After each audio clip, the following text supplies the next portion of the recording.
રાજ્યમાં હજી તો માંડ ચોમાસાની શરૂઆત થઈ છે અને તેવામાં જ મહાનગરોની પોલ ખુલી ગઈ છે. સૌથી પહેલા આ જુઓ રાજકોટના દ્રશ્યો. 1 ઇંચ વરસાદમાં આજે સવારે અલગ અલગ વિસ્તારોમાં બાળકોને લેવા જતી સ્કૂલ બસ કાદવમાં ફસાઈ ગઈ હોવાના દ્રશ્યો સામે આવ્યા. શહેરના મવડી વિસ્તારમાં નચિકેતા સ્કૂલની બસ કાદવમાં ફસાઈ ગઈ, જ્યારે મોદી સ્કૂલની બસ દોશી હોસ્પિટલ નજીકના વિસ્તારમાં કાદવમાં ફસાઈ. મોટા મહુવામાં આવેલી રુચિ રેસિડેન્સી પાસે ગ્રીનવુડ ઇન્ટરનેશનલ સ્કૂલની બસ ફસાઈ ગઈ હતી. આ બસોને મહા મહેનતે બહાર કાઢવામાં આવી. તો હવે સુરતના હાલ પણ જોઈ લો.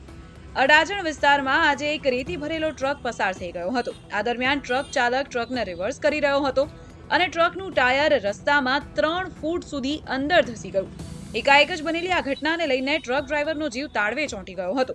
ટ્રકનું પાછળનું ટાયર રસ્તામાં ઘૂસી જવાને કારણે આખો ટ્રક એક સાઈડ નમી પડ્યો હતો. રાહતની વાત માત્ર એટલી જ છે કે આ ઘટનામાં કોઈ જાનહાનિ નથી થઈ, પરંતુ હા, લોકોને હાલાકી ચોક્કસ વેઠવી પડી છે. દિવ્ય ભાસ્કર માટે રાજકોટથી રક્ષિત પંડ્યા અને સુરતથી સુનિલ પાલડિયાનો રિપોર્ટ.